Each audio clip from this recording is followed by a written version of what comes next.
The auctioneer's gavel had been used on cattle that same morning, and now it came down on a woman.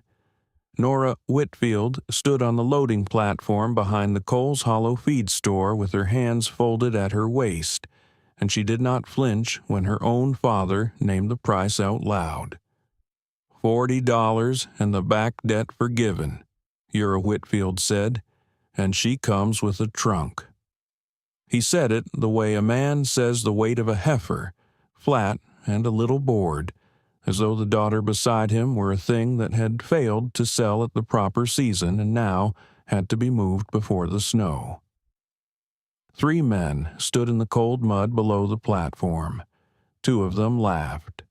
The third did not, and that was the one who mattered, though no one in Coles Hollow would have guessed it, least of all Nora, who had decided somewhere around her 19th winter that she would never again let a man see the inside of her face. She was 23. She had auburn hair the color of a banked fire, pinned up under a gray traveling bonnet that had been her mother's, and a plain cream wool dress with a high collar gone thin at the cuffs from washing. Travel and worry had laid a fine grime along her jaw and a tiredness under her eyes, but a person who looked past the grime, and almost no one did, would have seen that she was quietly, stubbornly lovely, the way a thing is lovely when no one has bothered to tell it so. Her father had spent 11 years telling her the opposite. Plain as a plank, he liked to say at supper to whoever was listening. No man in 3 counties will pay good money for that face. He had said it so often that Nora had stopped hearing the words and started hearing only the cold behind them. And now here was a man about to pay good money for that face, and her father did not even have the grace to look surprised. "She can't cook worth a damn," Delmarsh called up from the mud, and the 2 men beside him laughed again. Del was 30 and red-handed and ran the better of the town's 2 liveries, and he had wanted Nora himself 2 summers back, until she had looked at him once across a church social and said very evenly, "No." He had not forgiven her for the no. He had told it around town as though it were a thing she had done to deserve pity, this plain girl who'd had the gall to refuse him. Can't cook, can't keep a man warm, and prays out loud like a Sunday she can't get out of. $40, Ura. You're robbing the poor fool. The poor fool was Garrett Stark, and he had not said a word in 11 minutes. He stood a little apart from Del and the other man, a head taller than both, and the cold did not seem to reach him the way it reached the others. He was a mountain man, the kind Coles Hollow spoke of in the lowered voice people used for weather and bears. He ran cattle alone up on the high bench land under Stark Ridge, 2 hours by wagon from the last fence, and came down maybe 4 times a year for salt and shot and coffee, and then went back up before dark like a man who could not stand the smell of other people for long.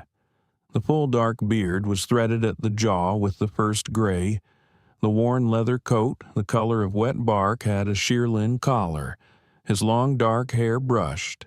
His hands, when he finally raised one, were scarred across the knuckles and steady as a dropped stone. He raised the one hand. He did not raise his voice.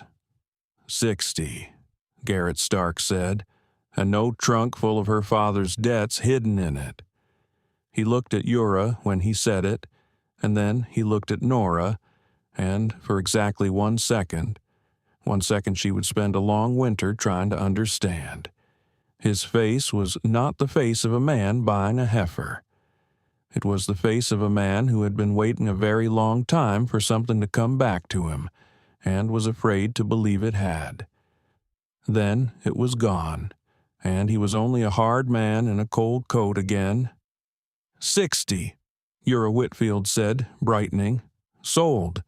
There was no gavel for it. There was only the sound of money changing hands in the cold, and the sound of Delmarsh saying, To no one. He'll have her back by Christmas. A man can't live up on that ridge with a praying woman and not lose his mind. And there was the sound of Nora Whitfield breathing. Once, slow, the way she had taught herself to breathe when there was nothing else to be done. And picking up the one carpet bag that was actually hers, the one that did not have her father's debt sewn into the lining, and walking down the platform steps toward the stranger who had just bought her, because that was the only direction left to walk.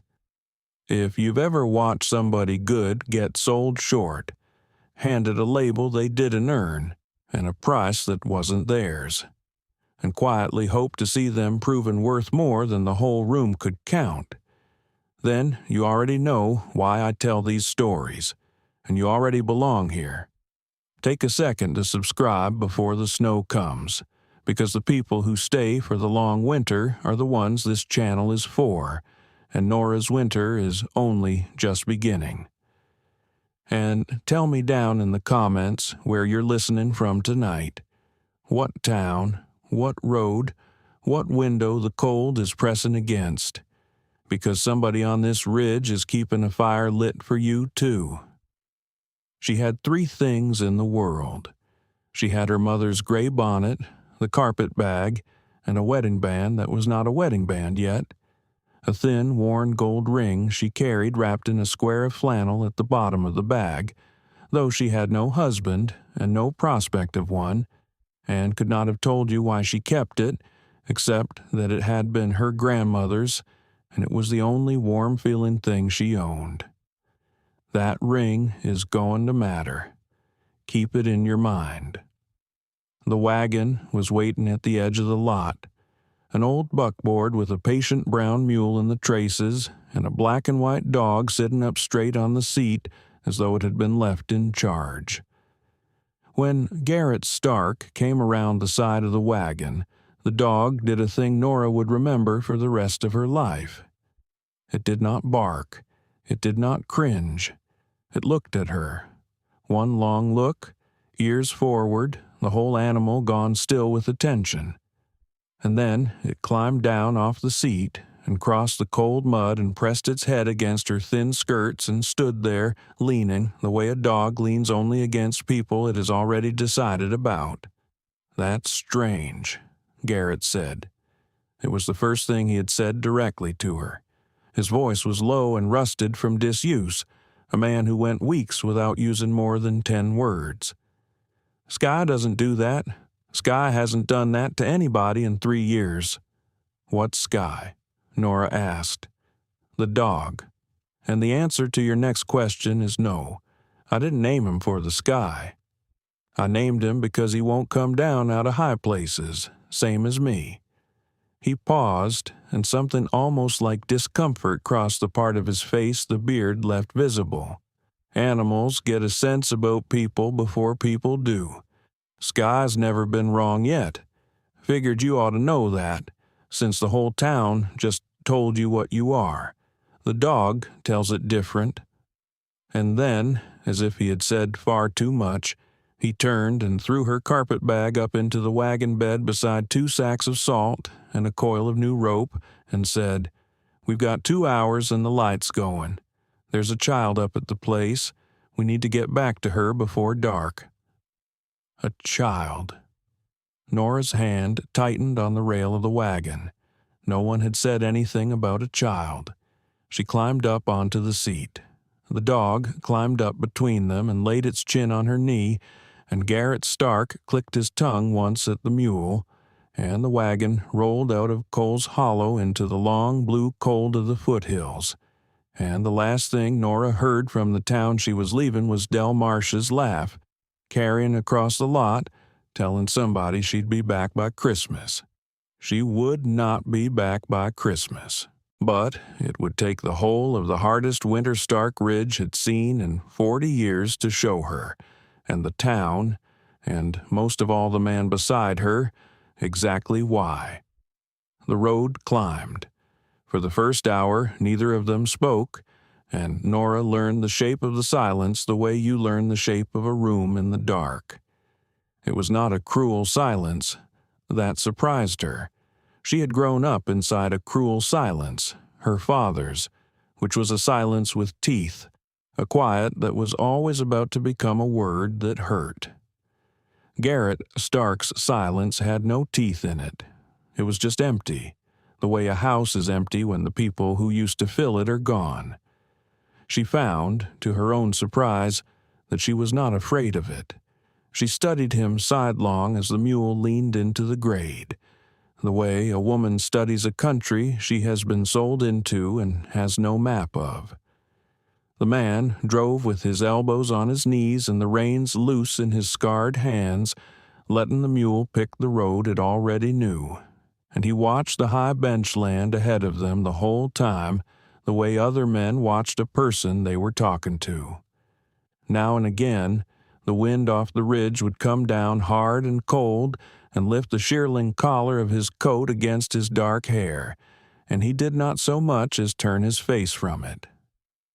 The cold did not seem to be a thing that happened to Garrett Stark. It seemed to be a thing he had come to an understanding with years ago, up where the road was going. She had never in her life been near a man who took up so little of the air around him.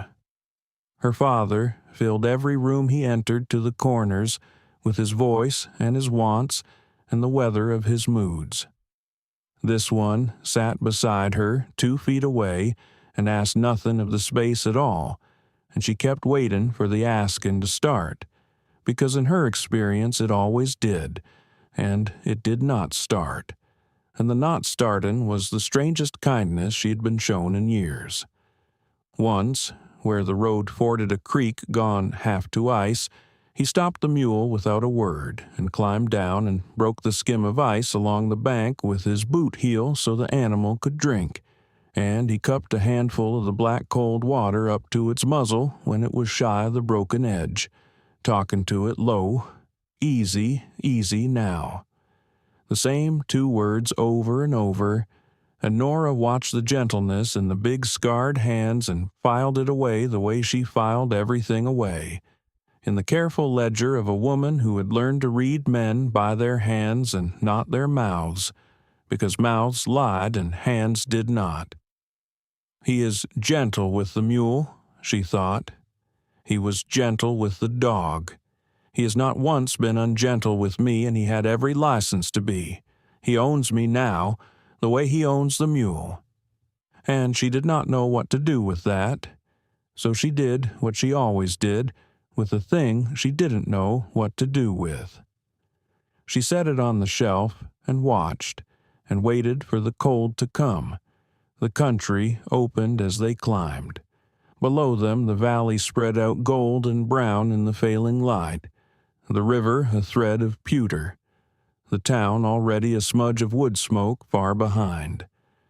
Ahead, the benchland rose in long grassed steps toward the dark wall of the ridge, and on the highest of the benches, tucked into the lee of a stand of black pine with its back set hard against the north wind, stood a cabin.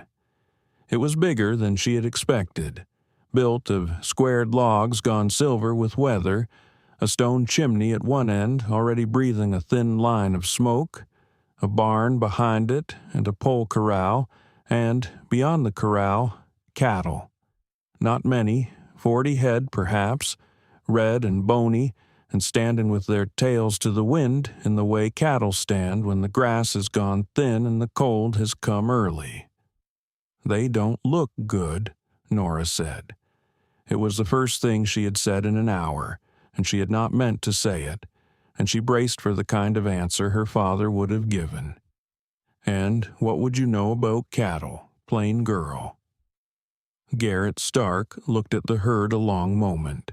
"No," he said, "they don't." And that was all. But there was something in the flat of it, a worry pressed down hard, that told her the cattle mattered more than he was going to let her see. The cabin door opened before the wagon reached the corral, and a child came out onto the step. She was small, maybe 7, in a dress sewn down from a man's flannel shirt, with dark, tangled hair and a face that had learned too early to expect bad news. She stood very still on the step and watched the wagon come, and she did not run to Garrett the way a child runs to its father, and Nora understood in one glance that this was not Garrett's daughter, that the child belonged to him the way the dog belonged to him. By some accident of decency, taken in, kept alive, but not yet sure of him and not at all sure of the woman beside him. "That's June," Garrett said quietly, reining the mule. "Her people died of the fever at Coles Hollow last spring. Town was going to send her down to the county home in the Flatlands. I said I'd take her up here instead." He set the brake. He did not look at Nora. "I'm no kind of mother to her. That's the long and short of why I came down to that platform today. A man on a ridge can keep a child fed. He can't teach her. Whatever it is she needs taught. I figured a wife could." He said the word wife the way a man says a word in a language he's only read and never spoken. "I'll be honest with you, since we're going to be living in the same four walls. I didn't buy you for me. I bought you for her." It was the kindest, cruel thing anyone had ever said to Nora Whitfield, and she did not know whether to thank him or weep, so she did neither. She climbed down off the wagon and she crossed the frozen yard to the cabin step and she crouched down so that her eyes were level with the silent child's eyes, and she said the only true thing she had. "My name's Nora," she said. "I don't know how to be a mother either, but I'm a fair hand at being cold and scared and a long way from anybody who wanted me, and it looks to me like you might know something about that too. So maybe we could be cold and scared together for a while and see if it gets warmer." June looked at her for a long, weighing moment, the same weighing look the dog had given her in the mud at Coles Hollow. Then the child reached out and took a fistful of Nora's gray skirt, the way the dog had leaned, holding on without a word, and that was the beginning of it. That was the small thing. Remember it. Everything that the long winter would later prove began on that cold step, with a child taking hold of a skirt and a dog leaning and a hard man pretending not to watch from the wagon while his throat worked once, and his eyes did a thing he would have died before letting anyone name. Inside, the cabin was clean and bare and male, and very cold at one end. Nora noticed the cold end first, the way she noticed everything first, a habit of the watchful.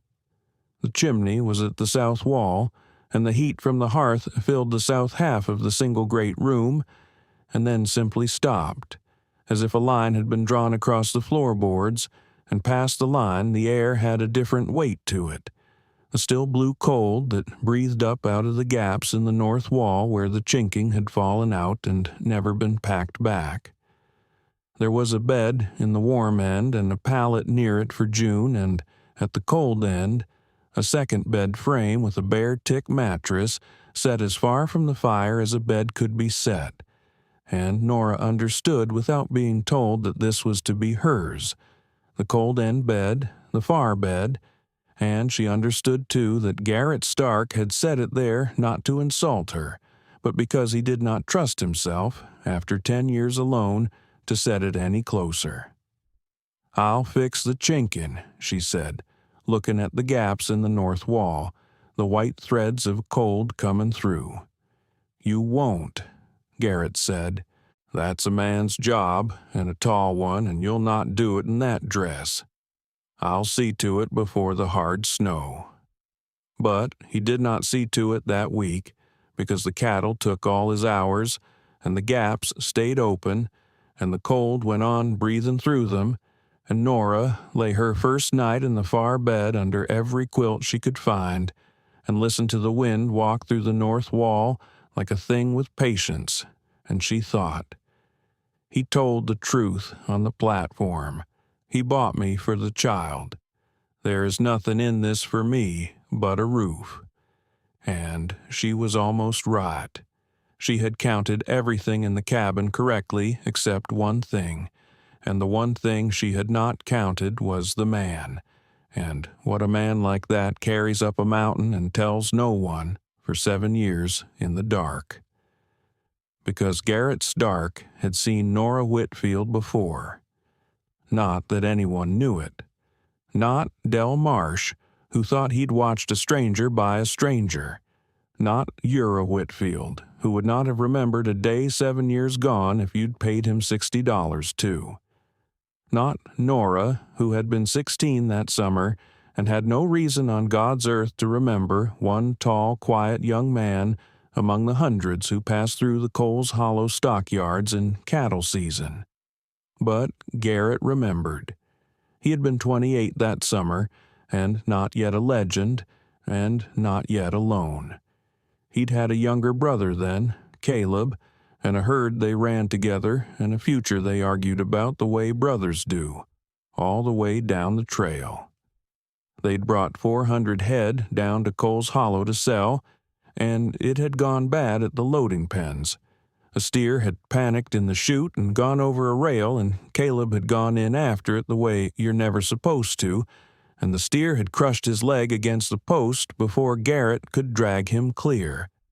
There was a great deal of blood and a great deal of shouting, and the town's one doctor was 3 days off delivering a baby at a homestead, and Caleb had lain in the dirt of the stockyard going white while grown men stood around him not knowing what to do, and a girl had pushed through, 16 years old, auburn hair coming loose from its pins. She'd had no business there. She was only carrying eggs to the feed store for her father. But she'd set the eggs down in the dirt and knelt in the blood without a thought for her dress, and she'd torn a strip off her own petticoat and bound Caleb's leg above the wound the way she'd once watched a midwife do it, tight, twisting a stick into the cloth to draw it tighter, talking to him the whole time in a low, steady voice, telling him a long, pointless, funny story about a mule that wouldn't cross a bridge, just to keep his eyes on her face and off the leg. She'd stopped the bleeding. She'd kept him talking until the panic passed. And when an older woman had finally come and taken over, the girl had stood up, soaked to the knee in another family's blood, and looked for one moment at Garrett Stark, who had been holding his brother's head and shaking too hard to be of any use at all. And she'd said, very quietly, the thing he had carried up the mountain for 7 years. He'll keep. You did right to hold his head. A body wants somebody's hands on it when it's scared, even more than it wants the bleeding stopped. Don't let go of him. And then she'd picked up what was left of her eggs and gone, and he'd never even gotten her name. Caleb kept the leg. Caleb walked with a limp the rest of his short life. He died 4 years later of a winter lung fever up on the ridge, with Garrett holding his head, "Don't let go of him," and Garrett had held it the way the girl had told him to, right to the end. After that, Garrett had gone up the mountain for good and mostly stopped coming down, because the valley had nothing in it he could stand to look at. Except 4 times a year, coming down for salt and shot, he had looked. He had not been able to help it.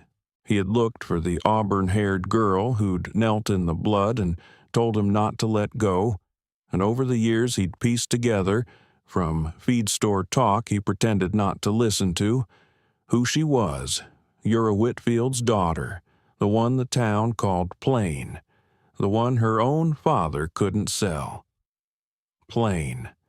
Garrett had heard them say it and had wanted, every time, to take the whole town by its collective collar and ask it if it had eyes. He had watched, helpless and silent, in the way of a man who does not believe he has any right to a thing he wants, as the years ground her down, as the bright 16-year-old who'd knelt in blood became a quiet 20-year-old who flinched, became a still 23-year-old who folded her hands and refused to flinch because flinching had stopped being any use. He had watched a good thing be told it was worthless until it half believed it. And then he had heard, 3 weeks ago at the feed store, that Uriah Whitfield meant to settle his debts by selling the girl off cheap to whoever would take her before the snow. So Garrett Stark had come down off his mountain with $60 he could not really spare, in a hard winter when every dollar was a sack of feed his dying cattle needed, and he had stood in the cold mud and let the town believe he was buying a servant for a child. And all of it was true. He did need a hand for June. He had told Nora no lie. But it was not the whole truth, and the whole truth was a thing he had decided, somewhere on the long road up, that he would never tell her. Because a woman sold for $60 to a stranger has been robbed of every choice she ever had.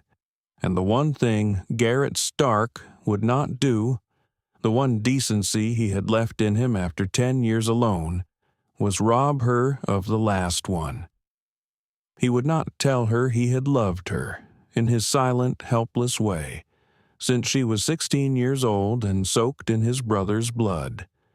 Because if he told her, she would feel she owed him something back, and he would rather go on being cold to her forever than have 1 ounce of her warmth be a debt instead of a gift. That was the vow he made on the road up. Keep her safe, keep the child fed, and never, ever let her know. He would keep 2 of those 3 vows all the way to the worst night of the winter. The first weeks were a slow learning. Nora learned the cabin, and the cabin learned her. She learned that the dog, Sky, would not eat until June ate, and that June would not eat until Nora sat down with them. And so the 3 of them and the dog fell into taking their meals together at the rough plank table while Garrett ate, standing at the window watching his cattle, because he could not yet make himself sit at a full table after years of sitting at an empty one. She learned that June had not spoken a full sentence since her parents died, and that she would speak to the dog when she would not speak to people, and so Nora began telling June things by telling them to the dog. Sky, we're going to need more wood split before the snow. Sky, do you suppose June would help me carry it? Until one grim cold morning, June said to the dog, not to Nora, I can carry wood. And Nora had to turn around and busy herself very hard at the hearth so the child would not see her face. She learned the cattle were dying. If you've made it this far into Nora's story, hit subscribe, because what happens next is the part I've been waiting to tell you. She learned it the way she learned everything, by watching. She watched Garrett come in at dusk grayer each day. She watched him stop eating almost entirely. She watched through the cold window as he knelt in the corral over a downed cow with his hat off, and she could not hear the words, but she knew the shape of a man praying who does not think anyone can see him. The herd was sick with something, a wasting, a scouring, the red cattle going gaunt and then going down, and the valley men would have called it bad luck or bad water and shot the worst of them and waited to lose the rest, because that is what the valley men knew. But Nora Whitfield had not spent her girlhood the way the town thought she had. This is the thing the town never knew about the plain Whitfield girl, and the thing her own father had worked hardest to make her forget. Her mother, dead these 9 years, had been a healer. Not a doctor. Women weren't doctors, not in Coles Hollow, not then. But a healer of the old kind, the kind every frontier valley had one of and could not have survived without. A woman who knew her plants and her poultices, who set bones and drew fevers and brought babies and dosed sick stock, who kept a thick, leather-bound book of remedies copied out in her own careful hand from her mother and her mother's mother before her. Nora had been her mother's shadow and her mother's apprentice from the time she could walk, out at dawn, gathering yarrow and willow bark and the bitter mountain root that brought a scouring beast back from the edge, grinding and steeping and learning the long, patient grammar of healing. Until her mother died, and her father, who had hated the healing because it took his wife's hours and earned no cash he could drink, had burned most of the plants and forbidden the rest. "No daughter of mine is going to be the county witch," he'd said. "You'll keep house and keep quiet and pray we find some fool to marry you." And Nora, 16 and motherless and afraid, had kept the one thing she could save, the leather-bound book of remedies, sewn into the lining of a carpet bag, carried up a mountain 7 years later without anyone knowing what it was. She had not told Garrett about the book. She had not told anyone about the book in 9 years. But on a gray morning in the 3rd week, when she watched him kneel praying over a dying cow with his hat in his scarred hands, Nora Whitfield went quietly to her cold-end bed, and she took out her grandmother's flannel-wrapped ring and held it for a moment the way she did when she needed her mother near. And then she reached deeper into the lining of the bag and drew out the book. She found Garrett in the corral at first light the next morning, before he could ride out, and she did a thing that cost her more courage than walking down the auction platform had cost her. She offered the one thing she was good at to a man who had every reason, as every man in her life had taught her, to laugh at it. "Your cattle have the bloody scour," she said. "The wasting kind, not the kind from bad feed. I can smell it on the downed one. My mother could pull a beast back from it if it wasn't too far gone. I know how she did it. I'll need the white willow off the creek and the mountain root. The bitter one with the red stalk grows up under the rock slide, and your biggest kettle in 3 days." She lifted her chin, the small old defiance. "You can laugh if you want. Everyone does. But I'd rather you laughed at me trying than watched you bury that whole herd because you were too proud to let a plain woman help." Garrett Stark stood very still in the gray light. Behind the beard, something moved through his face that she could not read. He did not laugh. "The bitter root with the red stalk," he said slowly, "up under the rock slide." He looked at her, really looked, the way he had looked for 1 second on the platform. And then he turned and walked to the barn and came back leading the mule already hitched. And he set the biggest kettle in the wagon bed himself, and he said in his rusted, quiet voice the second kindest thing anyone had ever said to her. "Show me where the root grows. I've lived on this ridge 11 years, and I never once knew it was medicine. Seems there's a lot growing up here nobody bothered to learn the use of." And he looked at her again when he said it, just a beat too long, so that even Nora, who had taught herself to never hope, felt something turn over once in her chest like a stone rolling off a spring. "He doesn't mean only the root," she thought, and then she told herself she was a fool, and climbed up onto the wagon seat and went to show him. The root grew where she'd said it would, up under the long gray spill of the rock slide on the north face, the red stalks gone brittle with the season, but the medicine still down in the cold roots where the frost couldn't reach. She showed him how to dig it without breaking it, how to take the side roots and leave the crown so the plant would come again, the old healer's covenant with the ground her mother had drilled into her. "You take what mends you, and you leave enough to mend the ones who come after, or you're no healer. You're just another kind of thief." Garrett dug where she pointed and learned the plant in an afternoon, and twice she caught him studying her hands at the work instead of his own, the way she had caught herself studying his. And twice they both looked quickly back at the dirt and said nothing. They worked 3 days. She boiled the willow and the bitter root and the yarrow down in his big iron kettle until the cabin and her own hands and hair smelled like the floor of a forest. A black bitter draught she skimmed and watched and tested against the back of her wrist the way her mother had taught her. Hotter than blood, but not enough to scald. She dosed the herd one beast at a time, tipping the bitter black draught down their throats with a long-necked bottle, her thumb hooked in the corner of the jaw to keep it open, and Garrett held the heads the way she told him to.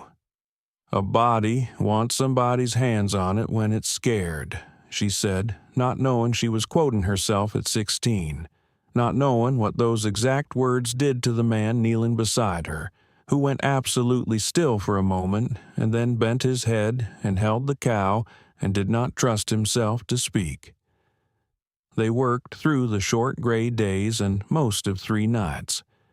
June carried the bucket and held the lantern when her arms could reach high enough, her small grave face yellow in the light, learning without being taught the thing Nora's mother had taught her, that healing is mostly patience and warm hands and being willing to be cold and tired for the sake of a frightened creature that can't thank you. Sky lay at the corral gate the whole 3 days with his chin on his paws and watched the woman work, and once, deep in the second night, when Nora's hands had gone clumsy with cold and she sat back on her heels too tired to go on, the dog got up and came and leaned his whole weight against her side and stayed there, warm, until she could stand again. And across the corral, Garrett saw it, and saw her hand come up and bury itself in the dog's ruff, and he turned his face away into the dark so neither of them would see what it did to him. The sight of his own loyal animal keeping his bought bride from quitting in the cold. On the 3rd dawn, the first of the downed cows heaved itself up onto its feet, gaunt and shaking but standing, and put its head down to the hay and ate. Garrett Stark stood in the gray light and watched the cow eat as though he were watching the sun come back after a long night. And then he looked at Nora, filthy to the elbows, hollow-eyed, swaying on her feet after 3 nights with no sleep. And he opened his mouth to say a thing too big for him to say, and shut it again. And instead he took off his own coat, the worn, bark-colored coat with the shearling collar, and put it around her shoulders without a word, and the weight and the warmth and the smell of him settled over her, and Nora Whitfield, who had not been kept warm by another human being since her mother died 9 years before, had to look very hard at the eating cow so that the man would not see her cry. By the end of the week, the dying had stopped. By the end of the month, the herd, which would have been 40 carcasses under the snow, was 40 live animals, thin but mending. That would make it to spring. Garrett Stark sat down at the table that night. It was the first time. He came in from the corral, and he stood a moment in the door looking at the 3 of them, the woman and the child and the dog, in the gold light of the hearth. And then, instead of going to the window with his plate, he crossed to the table and pulled out the 4th chair, the one that had stood empty against the wall for 10 years, and he sat down in it, across from Nora, and he ate his supper at his own table with people at it for the first time since his brother died. Nobody remarked on it. June kept eating. Sky thumped his tail once, but Nora saw the size of it, the whole 10 years of it, and she had to look down at her plate, and Garrett saw her see it, and for a moment over the steam of the supper their eyes met and held, and neither of them said one word, because the words they each were not saying were too large for the small warm room. After that, the days found a rhythm, and the rhythm was the best thing that had ever happened to Nora Whitfield, though it was made of nothing anyone in the valley would have envied. They rose before light. Garrett saw to the mending herd and the wood and the ice on the creek. Nora saw to the cabin and the cooking, and more to June. In the short afternoons, she taught the child her letters off the fly-leaf of the remedy book, tracing them in spilled flour on the plank table when there was no paper, and June, who had a quick, grave mind under all that silence, learned them fast and then began to read the easy words in the book aloud. Yarrow, willow, the heart's ease for grief. Not knowing what they meant, sounding them out, while the dog put his chin on the bench beside her and the fire ticked, and the man at the window pretended to mend tack and listen to a child read in his house for the first time in his life. In the evenings, Garrett worked his leather by the fire, and Nora mended by the same light, and they had begun, without either of them deciding to talk. Not much, a frontier amount. But he told her, one night, about Caleb. Not the dying. He could not say the dying yet, but the living. The arguments they'd had down the trail about whether to run cattle or sheep. The time Caleb had traded a good horse for a fiddle he couldn't play, and played it badly every night for a year out of pure spite. The limp Caleb had carried after the stockyard and made a joke of. And Nora, who understood that a man like this did not give you his dead brother lightly, gave him her mother in return. The dawn gatherings, the long Latin names of plants her mother had known and she'd half forgotten.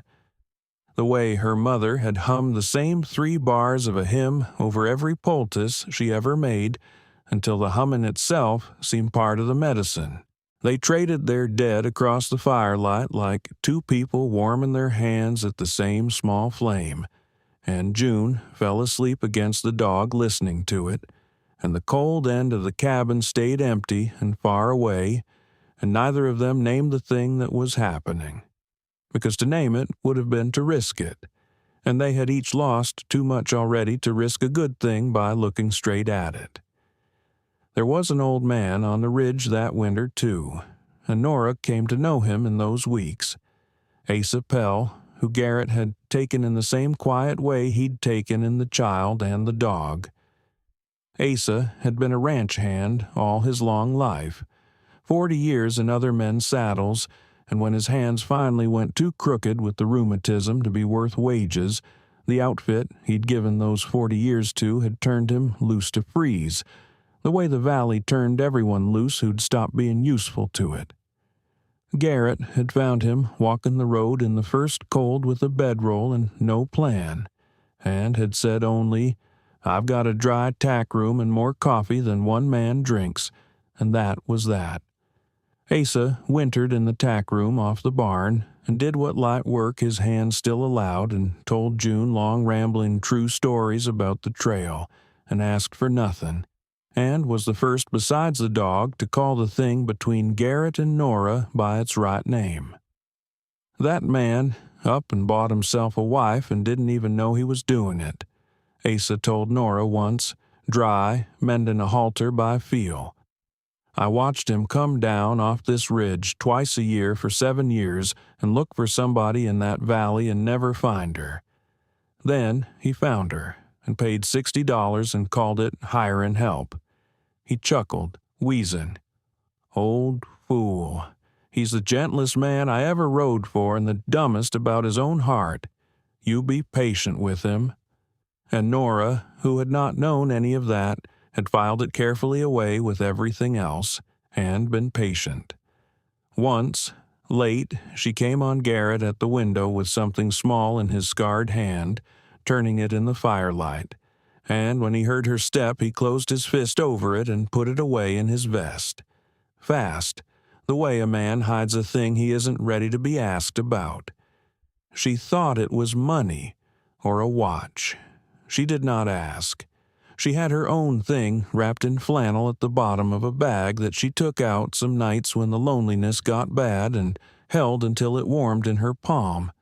And she understood about a person needing one small private warm thing to hold in the dark. And she would no more have asked him about his than she would have wanted him to ask about hers.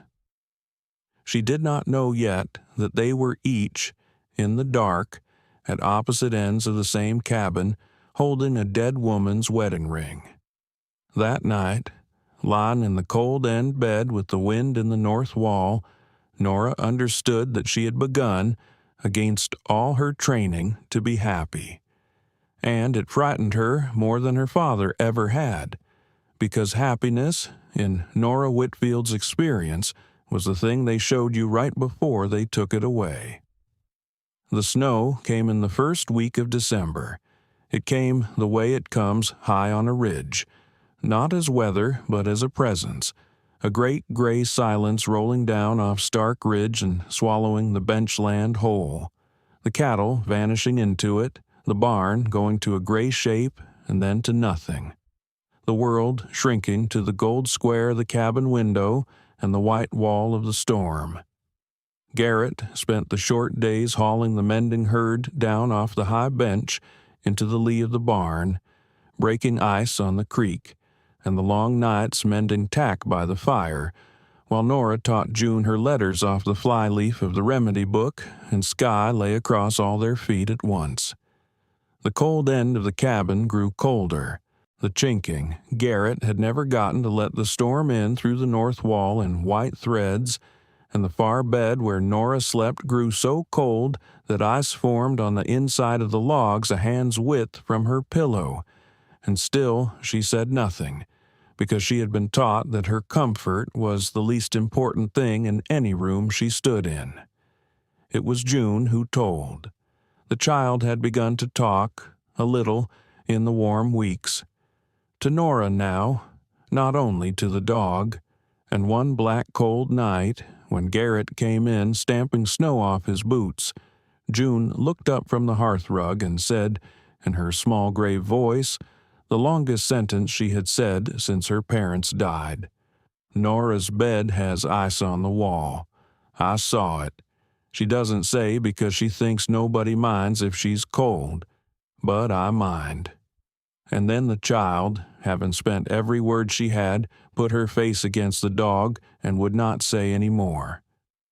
Garrett Stark went to the cold end of his own cabin and put his bare hand on the inside of the north wall, a hand's width from where Nora's head lay each night, and felt the ice under his palm, the cold breathing in through the gaps he had promised to fix in the first week and never had.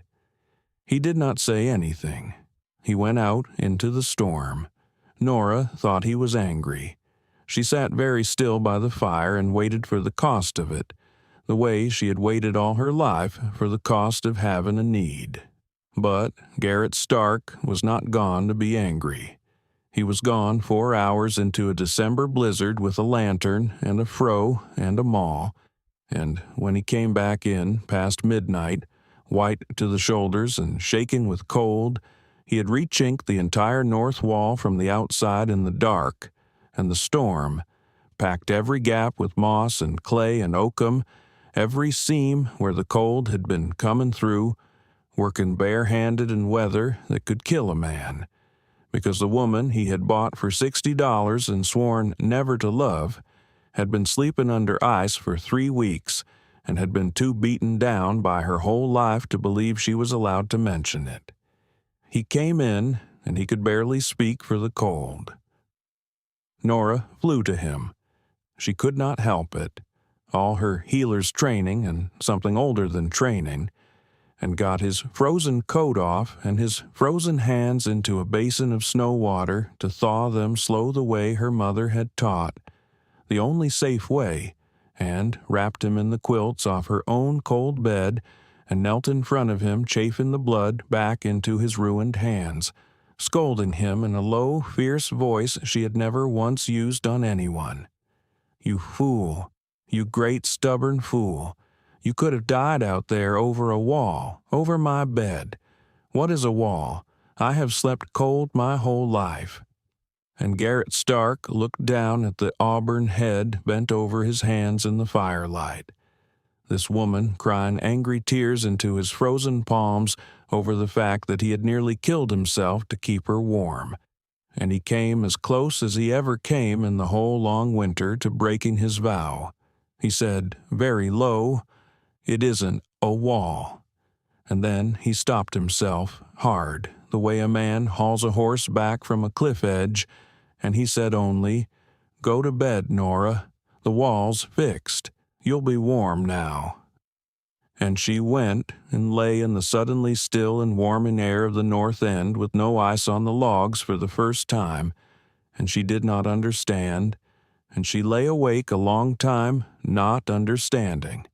And across the dark, warm room, Garrett Stark lay awake too, holding to his vow with both ruined hands. What he did not know, what neither of them knew, lying awake at their separate ends of the warming cabin, was that the cold inside the walls had never been the real danger. The real danger was coming up the ridge with a stamped paper in its coat, and it had a name, and the name was Del Marsh. He came up the ridge in the third week of December, in a break between storms, with 2 men from town on the seats beside him and a paper in his coat and triumph all over his red face. He had not climbed 2 hours through the snow out of any goodness. He had climbed it because Uriah Whitfield, deep in his cups and deeper in debt to the bank than even his daughter's sale had cured, had signed a second paper, a claim that the $60 Garrett paid had been a loan against the Whitfield homestead, not a price for the girl, and that the girl herself remained, by some twisted reading, a corrupt circuit clerk had stamped for a bottle, her father's property to dispose of, recallable on his word. It was a lie built on a lie, but it had a stamp on it, and Del Marsh had bought up Uriah's bank debt for pennies, which meant Del now held the paper, and the paper said, or could be made to say, before a flatland judge who'd never climbed this ridge, that Nora Whitfield was to be returned to Coles Hollow, where Del Marsh, who had never forgiven a girl for saying no, meant to have at last what the no had cost him. "I'm not here to fight you, Stark," Del said from his wagon seat, not getting down, because even his triumph was a little afraid of the man in the cabin door. "Law's law. The girl was never sold. She was loaned against. Her daddy wants her home, and her daddy's debts are mine now, and that makes her," he smiled, "my lookout. You got a child needs minding? Fine, keep your $60 worth of child, but the woman comes down with me." He patted the paper in his coat, got it stamped and everything. "You can come argue it in front of Judge Pell in the Flatlands come the thaw if you want to ride 4 days to lose. Till then, she's mine, and I'll thank you to bring her out." Nora had come to the door behind Garrett. She had heard every word. And the strange thing, the thing she noticed even in her terror, was that she was not looking at Del. She was looking at the side of Garrett Stark's face, and she watched the cold come into it. Not the empty cold she had grown used to, the lonely cold of a man who'd been alone too long, but a different cold, an old, deep, dangerous cold, the cold the whole valley spoke of in lowered voices, the renegade cold that had made men step off the boardwalk when this man came to town. She understood for the first time that the gentleness she had come to know was a thing Garrett Stark had built, on purpose, over the top of something else. And the something else was now looking at Del Marsh. "No," Garrett said. That was all. One word, the same flat word she had said to Del 2 summers gone. The no that had started all of this. And now a mountain man was saying it back to him on Del's behalf, and it landed in the snow between them like a dropped axe. "No?" Del's smile thinned. "You don't get a no, Stark. The paper's stamped." "Then the paper's wrong," Garrett said, "and so's the man holding it, and so's the drunk who signed it, and I'll tell all 3 to a judge if I have to ride to the Flatlands and back twice. But you're not taking her down this mountain today, Del. Not today, and not at the thaw, and not ever. So you can turn that wagon around while the pass is still open, or you can sit up there until the next storm closes it and freeze with your stamped paper for company. Your choice. But choose quick. Sky doesn't like you, and I trust the dog. There was a long, cold moment on the ridge. 2 men weighed one man and the dog at his knee, and the rifle that had not yet left its place by the door, but that everyone present could see in their minds, and they found the arithmetic did not favor them, stamped paper or no. Del Marsh's face worked. And then, because a bully's whole science is knowing when the odds have turned, he laughed, the same laugh he'd thrown across the auction lot, and gathered his reins. "The thaw, then," he called back in the wagon. "I'll see you in front of Judge Pell at the thaw, Stark, and I'll have the law and her daddy's mark, and you'll have a dog and a temper. And then I'll take her down this mountain in front of you, and there won't be one damn thing you can do. Enjoy your winter." And he was gone, down into the white, his laugh hanging in the cold air after the wagon had vanished. That night nobody ate much. June, who understood more than a child should, sat very close to Nora. Sky would not settle, and Garrett Stark sat at the table he had only just learned to sit at, turning his coffee cup in his ruined hands until at last Nora, who could not bear the silence any more, said the thing she'd been afraid to say since the auction platform. "You should let him take me." Garrett's head came up. "No, listen," she said fast before her courage failed. "Look at what it costs you. You'll have to ride 4 days to a flatland court at the worst of the year, leave the herd, leave June, to fight a stamped paper you'll likely lose over a woman you bought to keep house. It isn't worth it, Garrett." "I'm not worth it. My own father will stand up in that court and tell the judge I'm plain and worthless and a burden, and he'll mean it, and the judge will believe him because everyone always has. You'll spend everything you have to keep a thing the whole world has already told you isn't worth keeping. Don't. Keep June. Keep your cattle. Let me go back down to whatever Del Marsh wants of me. I've survived worse men than him." Her voice did not shake. She had made it not shake at terrible cost. "I'm used to being the thing that gets given away. I'd rather you gave me away to save June than spent yourself to death keeping me." And Garrett Stark, who had kept his vow through dying cattle and a blizzard and ice on the wall, who had sworn on the long road up that he would never let her know what she was to him because she would feel she owed him for it. Garrett Stark looked across the table at this woman calmly explaining to him, in a steady voice, that she was worthless, because every soul who was ever supposed to love her had taught her so until she believed it down to the bone. And he broke the vow. He broke it because there are some lies a man can let a woman believe to protect her, and there are some lies that protecting her requires him to break. And "I am worthless" was the second kind. "Stand up," Garrett said. Nora stood up, not understanding. He came around the table.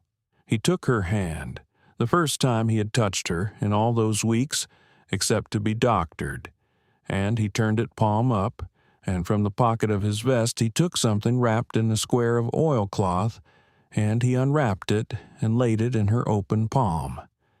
It was a ring, a worn, thin band of old gold, his late mother's wedding band, the ring he had carried for 11 years up on the mountain and never once thought he would have any use for, the ring he had taken down off the nail by his bed and put in his pocket the morning he drove down to Coles Hollow to buy a stranger, and had carried against his heart every day since without finding the courage or the right to offer it.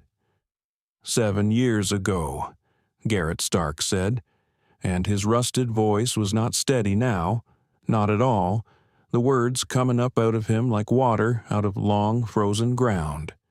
"You knelt down in the dirt of the Coles Hollow stockyard, in another man's blood, and you saved my brother's leg, and you told me not to let go of his head. You don't remember it. You had no reason to. You were 16 and carrying eggs, and you stopped to save a stranger, and then you picked up your eggs and went home. But I held my brother's head the way you told me, all the way to the day he died, 4 years later, up on this ridge. And every salt run I made for 7 years, I came down off this mountain and looked for the girl with the red hair who knelt in the blood and told me not to let go. And every year I heard your own town call you plain and call you worthless. And I stood there in the feed store with my hat in my hands, and I never once said the thing I'm about to say to you now, because I had no right to, because a man like me has no business. His voice failed. He pressed on through it. I didn't buy you for June. He closed her fingers over his mother's ring with both his scarred hands. God forgive me. That was the only lie I ever told you, and I told it to keep you free because a woman who's been sold has no choices left, and I wanted you to have one. I bought you because when I heard your father meant to sell you off cheap before the snow, I could not let some other man have the girl who knelt in the blood. I have loved you for 7 years, Nora Whitfield, the way a man loves a fire he stands too far from to feel. I never meant to tell you. I meant to keep you warm and safe and let you think it was for the child, so you'd never feel you owed me back one thing. But I will not stand in my own house and watch you tell me you're worthless. You are the most worth-keeping thing that has ever come up this mountain. And the only reason the whole valley couldn't see it is that the whole valley is blind.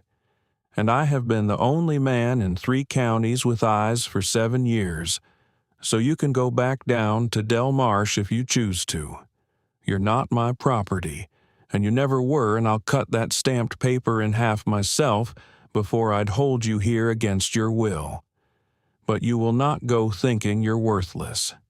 You'll go knowing exactly what you are, because at least one man on this earth is going to have told you the truth before you go. The cabin was very still. The fire ticked. June had gone wide-eyed by the hearth with the dog, and Nora Whitfield stood with a dead woman's wedding ring closed inside her fist, and 7 years of being told she was nothing coming apart inside her all at once. And she did the last thing Garrett Stark expected, the thing he had braced against, the thing he was sure would be refusal. She began to laugh. And then the laugh broke and became weeping, the kind of weeping that is really the body letting go of a weight it has carried so long it forgot it was a weight. And she put both her hands, the ring still in one of them, flat against the chest of the hard man who had nearly died fixing her wall, and she said, when she could say anything at all, "I did remember." She was half laughing, half sobbing. "Garrett, you fool, you beautiful stubborn fool, I remembered. Not your name, I never had your name, but I remembered a tall young man holding his brother's head and shaking so hard he couldn't help, and doing it anyway because I told him to, and I thought about him for years. I used to think, when my father was at his worst, I used to think, somewhere there's a man who held his brother's head because a stranger girl told him to. The world has men like that in it. I just have to live long enough to find one." She gripped his shirt. "I gave up looking. I decided men like that weren't for plain girls who couldn't be sold, and then my own father sold me to one and I was too beaten down to see it, and you fixed my wall in a blizzard and I still didn't see it." She laughed again, wet and ragged. "Let Del Marsh come at the thaw. Let him bring his stamped paper and my father's mark and the whole Flatland court. I'm not going down this mountain, Garrett Stark. I was never going down this mountain. You'd have to carry me, and the dog would bite you."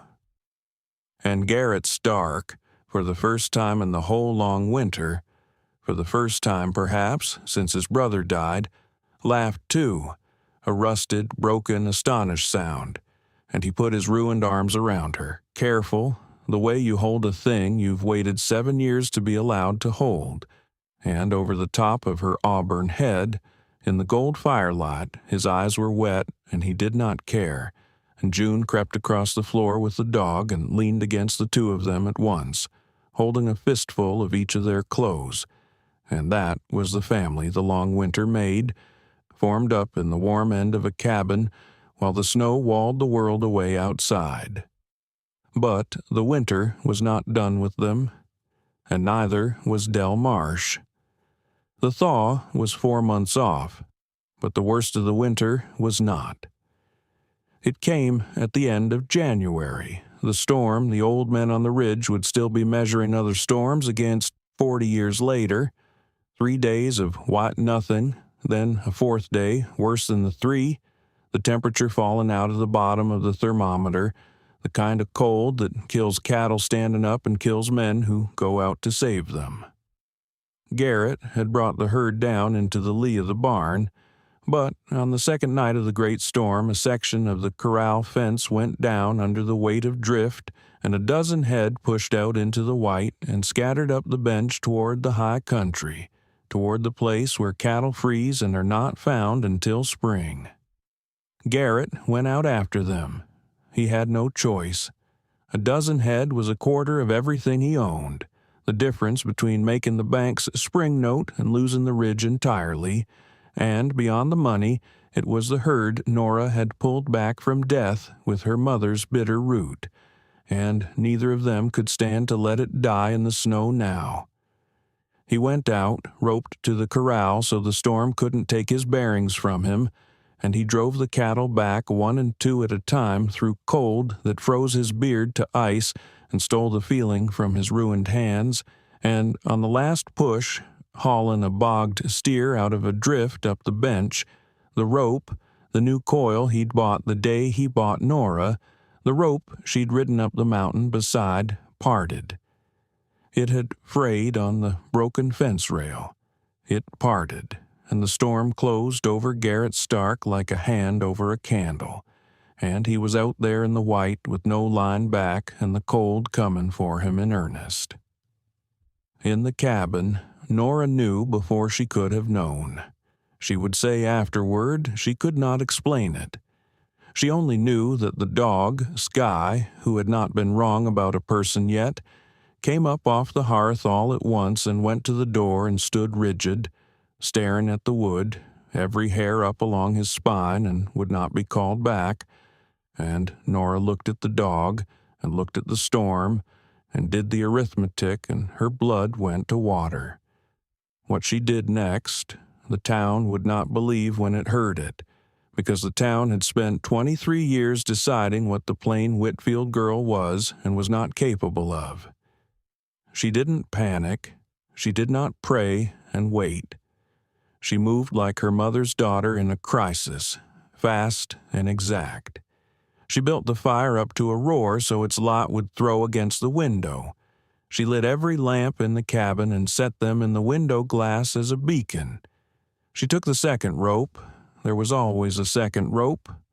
Her mother had taught her a frontier house keeps 2 of everything that can save a life. And she tied one end to the iron stove leg and paid the rest out the door into her own hands, and she put on Garrett's spare coat that hung to her knees, and she looked at June, who stood white-faced and silent by the fire. "I'm going out on the rope to find Garrett," Nora said, kneeling fast to the child's level. "I'll have the line in my hand the whole time, so the storm can't keep me. You are going to do the most important job. You're going to feed the fire and keep those lamps in the window burning bright, so we can find our way home to you. Can you do that? Can you keep the light for us?" And June, the child who hadn't spoken for a season, who Nora had bought and sold parents had left with nothing, lifted her small chin and said, "I'll keep the light. Sky, come help me keep the light." And the dog, who wanted to go out the door more than he had ever wanted anything, looked from the storm to the child and back, and then, because Garrett had been right, because the animal knew things before the people did, Skye went and lay down under the window with the child to keep the light, because that was the post that mattered.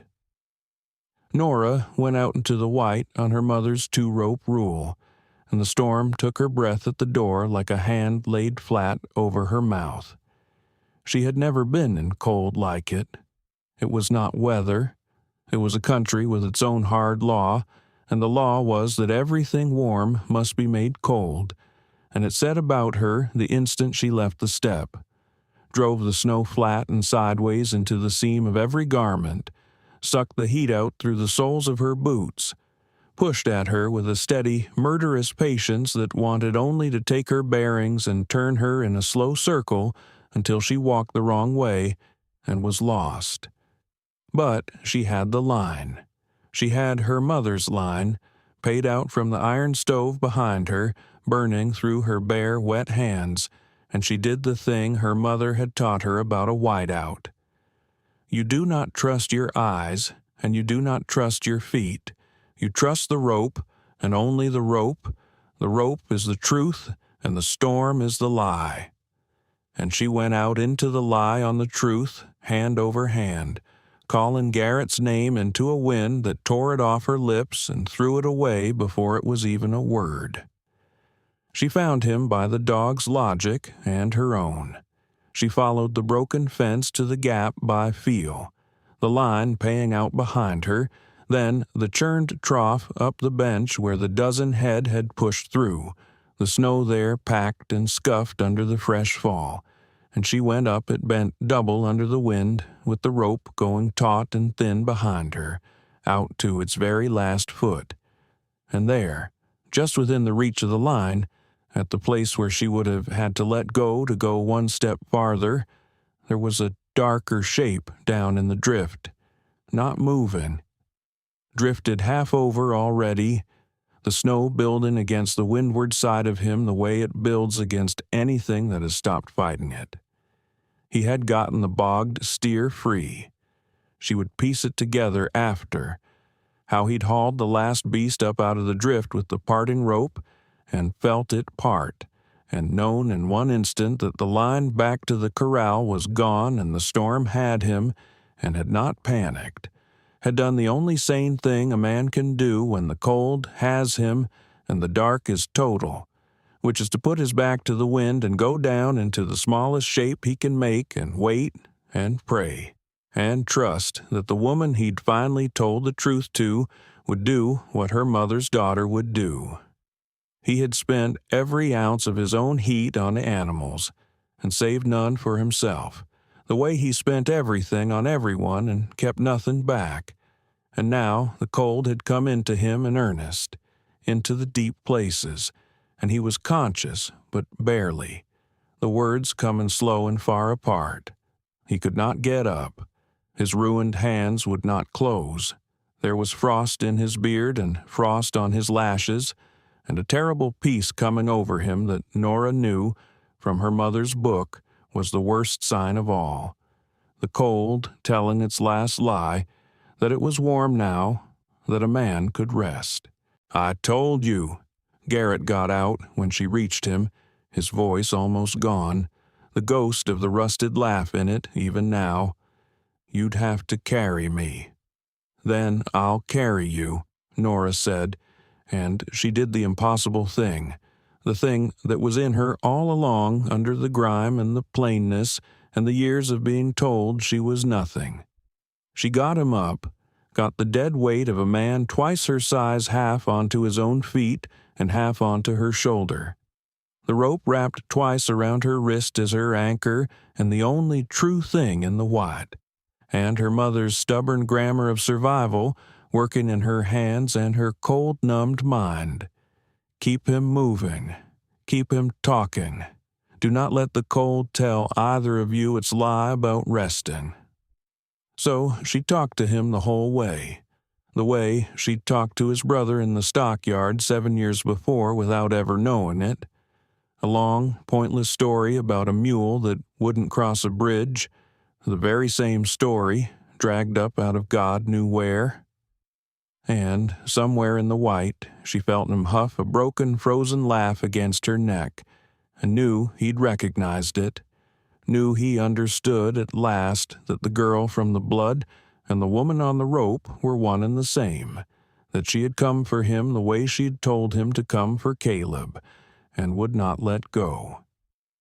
Hand over hand, along the line she'd laid, both of them following the one gold light in the window that a 7-year-old and a black and white dog were keeping burning against the dark. She walked Garrett Stark home through the worst storm in 40 years. She thawed his hands the slow, safe way again. She had to take the smallest joint of 2 fingers, in the end, weeks later when the frost in them would not heal. Took them herself, clean and fast, with her mother's book open beside her and her grandmother's ring on her own finger now where Garrett had finally, quietly put it. He would carry that mark the rest of his life, the 2 short fingers, the cost of the storm. He never once called it a cost. Cheap, he'd say later, in front of the fire, flexing the ruined hand. Cheapest thing I ever bought, 2 finger joints for the whole rest of my life. I'd have paid more. And he'd look at her when he said it, the way he'd looked at her on the platform, except now he had the right. The dozen head lived, the herd made the spring note, and word of the storm came down off the ridge with the first wagons after the thaw, came down the way news comes off a mountain, slow and then all at once. The story of how Garrett Stark went out in the worst blizzard in 40 years after his cattle and went down in the drift, and how his bought bride, the plain Whitfield girl, the one Del Marsh swore would be back by Christmas, had gone out on a rope into that same killing storm and carried a man twice her size 200 yards through the dark and brought him home alive and saved his hands and saved his herd and saved the whole high ranch with a dead healer's book and a child keeping a light and a dog that knew where to lie down. The valley that had called her plain did not know at first what to do with the story. It did not fit the thing they had decided she was, so they came up the ridge to see for themselves. They came the way the found family always comes in these stories, uninvited, with their hands full and a single question on their lips, and the canvas jacket reliability of people who, having once come back. Hetty Dorn came up first. She was a wide, warm widow who ran the boarding house down in Coles Hollow and had buried 2 husbands and outlived most of her own opinions of people. And she came up the thawing road in a borrowed cart with a basket of real risen bread still warm under a cloth and a crock of plum preserves, and she did not knock so much as arrive, filling the cabin doorway the way Nora's father used to fill rooms, except that Hetty filled it with bread instead of weather. "You all right up here?" she said, which was the question. And then, looking hard at the gaunt, healed faces of all of them, "You eaten? Don't tell me you've eaten. I can see you haven't. Sit down, the lot of you." And she stayed the whole afternoon and fed them and learned the story out of June, of all people, the child telling the widow in her small grave voice about the light and the window and the rope, and Nora carrying Garrett through the dark.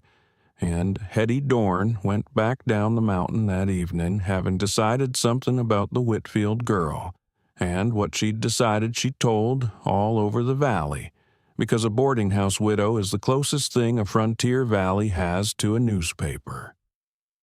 Walt Cruz came up next. He was an old teamster, stove up in one hip, who had lost his own wife to the same winter fever that took June's parents, and he had heard, because Hetty had told it, about the new rope that parted on the broken fence rail in the great storm and very nearly cost a man his life, and a teamster could not abide the thought of a rope giving way, It offended something deep in him about the way the world ought to be held together. So he climbed 2 hours up the thawing ridge with a coil of good new hemp rope slung over his shoulder, the best he had, and he hung it on the peg by the cabin door without much being said about it, and drank 1 cup of coffee, and looked the new chinking over in the north wall and grunted his approval, and went back down. And the next month he came back up to make sure the rope was still hanging where he'd left it and hadn't been used and frayed and not replaced, because that was the kind of man Walt Cruz was, the kind who comes back the next morning regardless, to check that the thing he fixed is staying fixed. Prudence Lott came up last and stayed longest. She was a spare, sharp-eyed woman of 60 who kept the Valley's only other remedy book and had believed for 15 years that she was the last person left in 3 counties who knew the old healing, the last keeper of the bitter root and the willow and the long Latin names, and that when she died, the knowing would die with her. And then word had come down off the ridge. A Whitfield girl, a dead healer's daughter, had pulled a whole scoured herd back from the very edge with red stock root and yarrow and 3 days' patience. And Prudence Lott had climbed 2 hours through the spring mud with her own cracked leather book under her arm, not to help, but because she could not stand not to meet the only other person alive who spoke her language.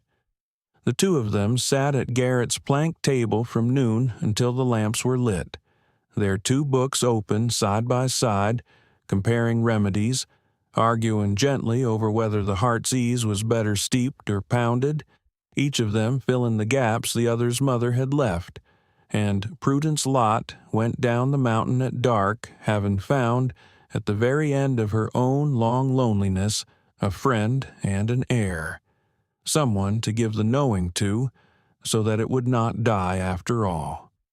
"I'd thought I was the last," she said in the doorway, gripping Nora's hand in both of her dry old ones. "Turns out I just had to climb the right mountain." And she came back, after that, every month, and the 2 healers' books became, in time, almost one. And Del Marsh, who had sworn to come back at the thaw with the stamped paper and the law, did come back at the thaw.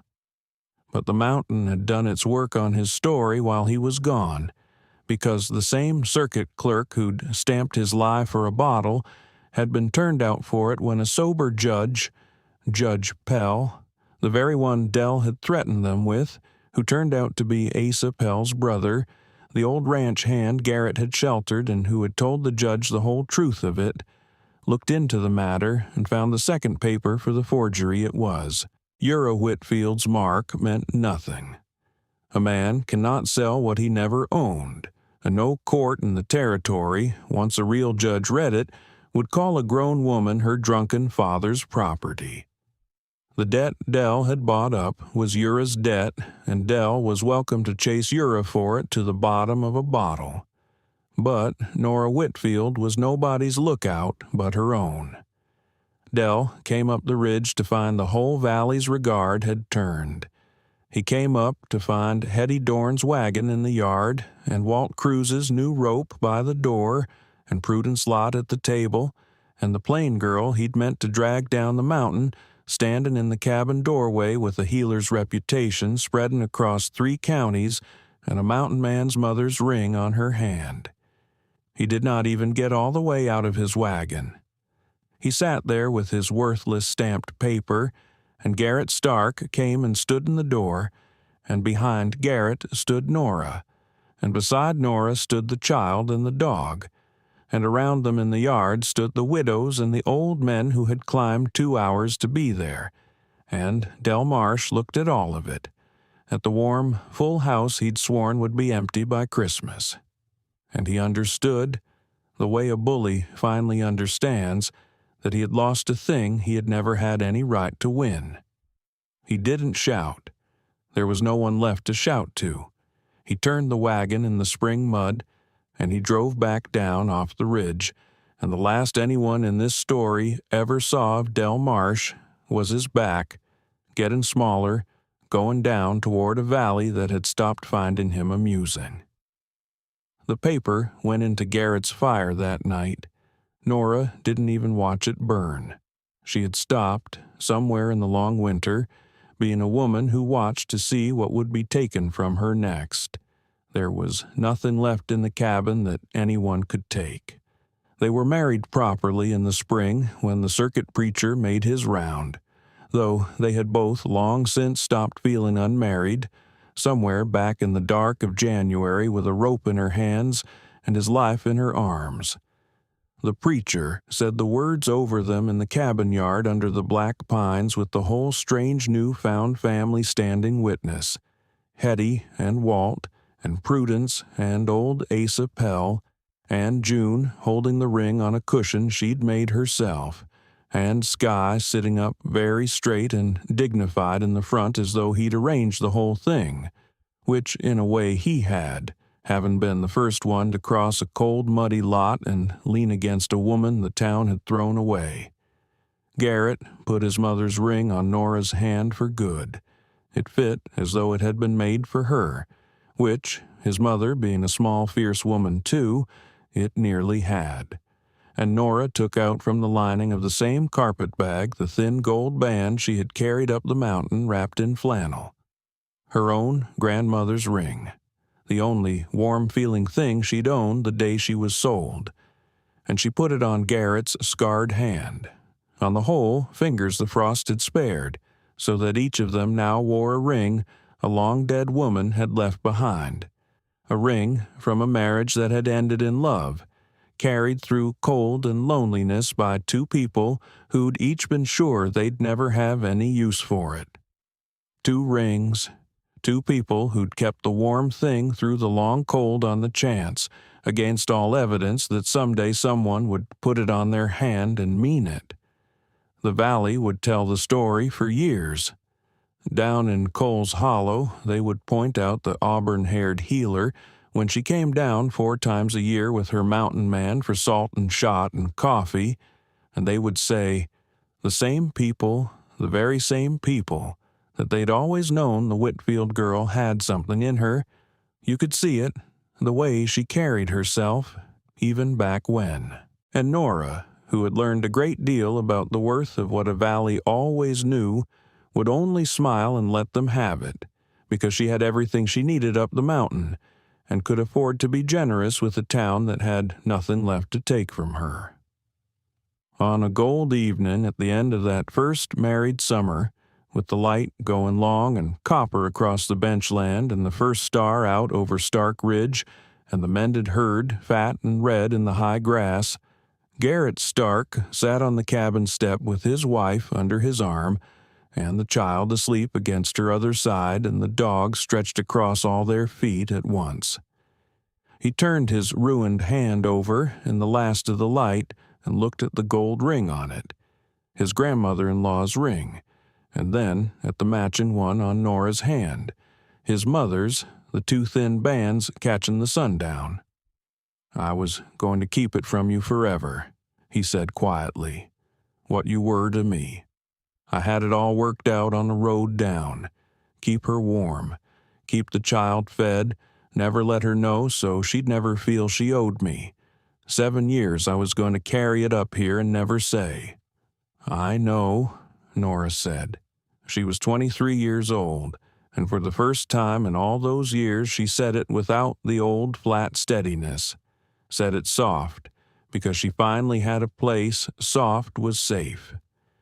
You'd have done it too. You'd have loved me cold to the day you died sooner than make me feel I owed you. That's how I knew, in the end. A man who will love you in secret to keep you free is the only kind worth letting love you out loud. And the dog, Garrett said. Don't forget the dog. He knew before either of us. And the dog, she agreed, and Sky thumped his tail once in the gold light without opening his eyes. There is an idea down in the valleys that a person's worth is a thing the world can see and price. a thing you can read off a face on a loading platform, said a number 2 cell before the snow. The mountain knows better. Up where the coal comes hard and the light goes copper, and a man has only what he carried up with him. You learn that the rarest worth is the kind nobody can see until the winter asks for it, and that some people are loved for what the whole world can read, but the lucky few are loved for what only the long cold ever proves. Garrett Stark had carried a ring up a mountain for 11 years, and a love for 7, and had meant to die without ever spending either. Nora Whitfield had carried a healer's book and a grandmother's band, and a worth no one had ever paid the right price for. The winter put the 2 of them in one cold cabin and asked its hard question, and they answered it, with a rope and a light and a bitter black draught and 2 finger joints and a dog that leaned the right way, and the answer was warmer than anything the valley below ever managed to price. So I'll leave it with you, the way I always do, with a question instead of a tidy bow. If you'd been standing in the cold mud of that loading platform, if you'd watched a good woman sold short and a hard man pay too much and the whole town laugh, would you have seen what the dog saw and known there was something there worth the whole long winter to prove? Or would you have laughed along with Del Marsh and gone home to a warm house and never once climbed the ridge to find out what the cold was keeping? Tell me where you're listening from tonight. Tell me what window the cold is leaning against where you are, and if a quiet story about an overlooked woman finally loved the way she should have been is the kind of warm you came up this mountain looking for, then stay. Pull your chair to the fire and subscribe, because there'll be a new one waiting here for you every time the snow comes.